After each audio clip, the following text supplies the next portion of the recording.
perkenalkan nama saya Maria Dominika Heni, saya dari kelas B pagi semester 3. Saya akan menyampaikan 3 rangkuman mata kuliah interaksi manusia dan komputer yang akan saya sampaikan.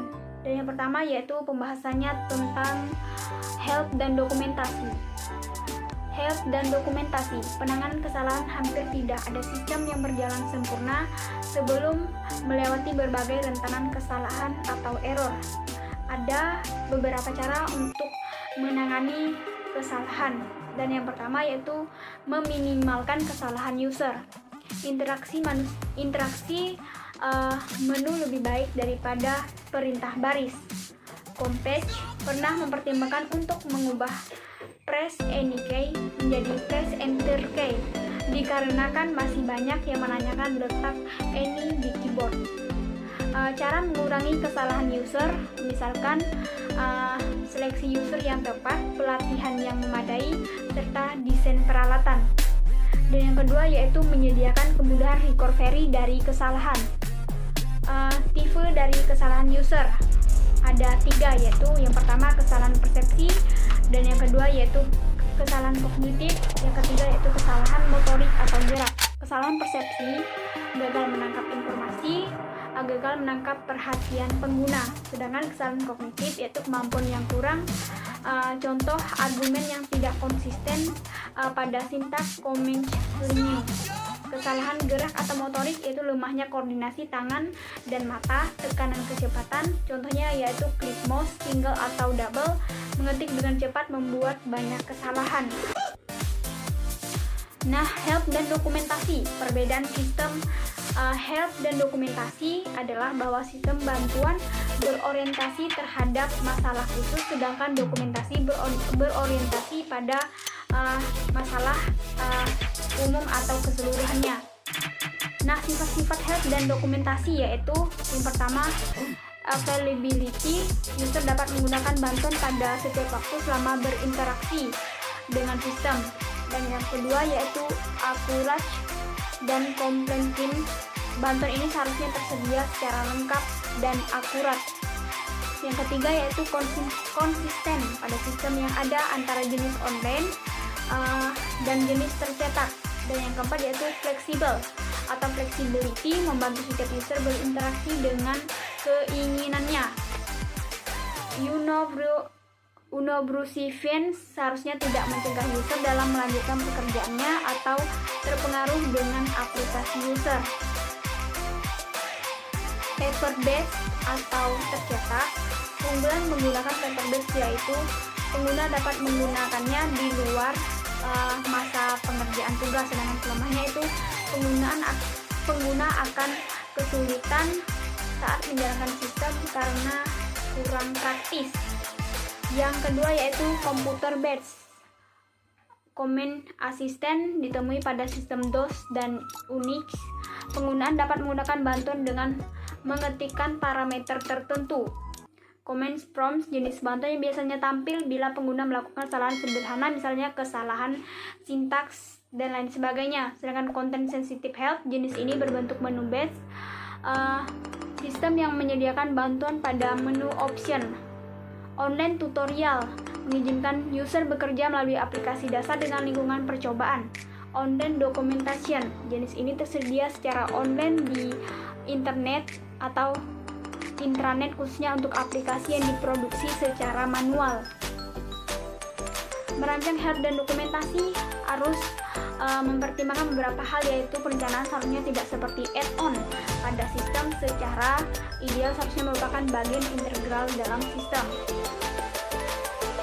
Dan juga perancang harus memperhatikan isi dari bantuan dan konteks masalah yang ada dalam implementasi, yaitu para perancang harus membuat keputusan. Pembahasan yang kedua yaitu tentang evaluasi. Nah, evaluasi di sini bisa diartikan sebuah proses yang secara sistematis mengumpulkan data dari pengguna-pengguna atau sekelompok user mengenai pengalamannya menggunakan sebuah produk untuk sebuah tugas tertentu dalam sebuah lingkungan tertentu. Seorang user berkeinginan untuk menggunakan sebuah sistem yang mudah dipelajari dan menggunakan sedapat mungkin efektif, efisien, aman. Selain itu, sedapat mungkin menyenangkan, atraktif, menantang, dan lain-lain. Mengapa evaluasi itu dibutuhkan? Karena desainer tidak dapat berasumsi bahwa orang lain seperti dirinya dan mengikuti desain with deadlines menjadi bahwa karyanya pasti bagus. Evaluasi dibutuhkan untuk memeriksa apakah user dapat menggunakan produk tersebut dan menyukainya. Evaluasi kepuasan penggunaan terhadap sebuah produk dapat dilakukan menggunakan questionnaire atau interview. Nah, jadi evaluasi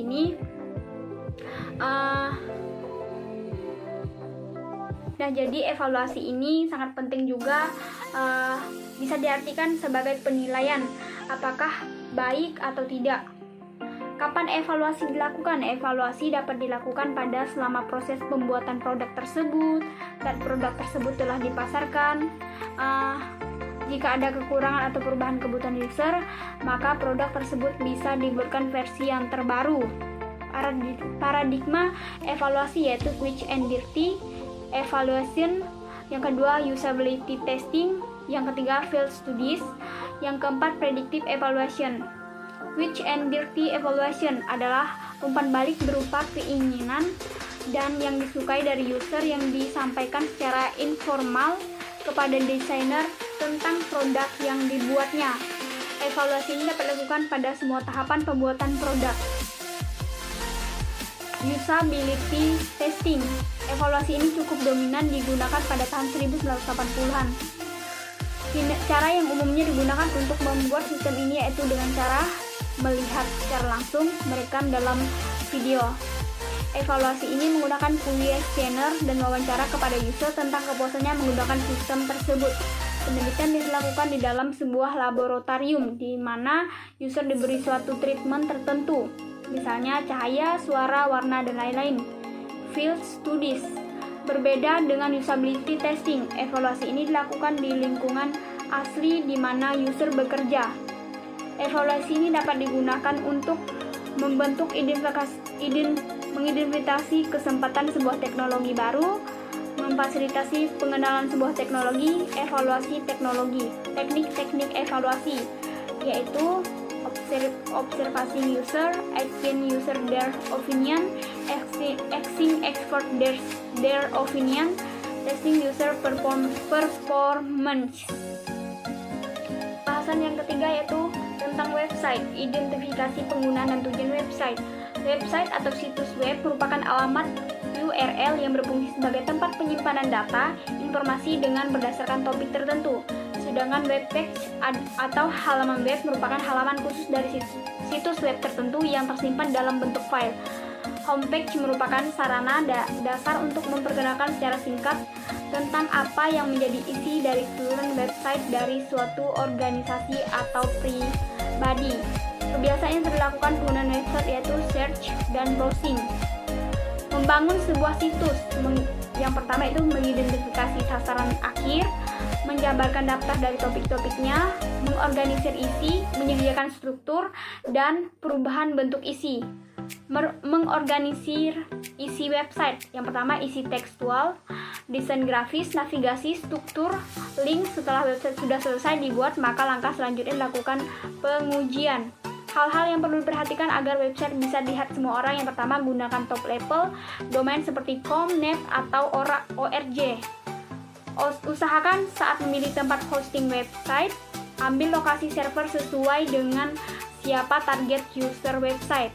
Layanan atau support jika ada permasalahan teknis. Dari seberapa cepat perusahaan hosting tersebut dapat membantu permasalahan Anda. Langkah-langkah dalam pemeliharaan website: harus punya komitmen untuk mengisi konten pada situs, daftarkan di search engine seperti Google atau Yahoo, selalu memantau perkembangan situs melalui statistik yang disediakan oleh jasa hosting, mempelajari perilaku pengunjung situs Anda dari statistik dan juga bisa memantau apa yang mereka cari dari apa yang mereka inginkan. Analisis situs. Hal yang perlu dihindari untuk membangun web yaitu semua teks menggunakan kapital, ukuran teks yang terlalu kecil, terutama huruf miring, link yang tidak terhubung, animasi yang tanpa berhenti, hal yang kelihatan seperti tombol padahal bukan tombol, ada pesan under construction atau dalam perbaikan. Masalah dalam pembuatan website, tidak mengetahui sasaran pengguna situs, memiliki platform dengan komposisi lemah, halaman yang diakses lambat, susah untuk dipelihara, tingkat keamanan yang lemah. Nah, dari ketiga materi yang saya sampaikan, mohon maaf jika ada kesalahan.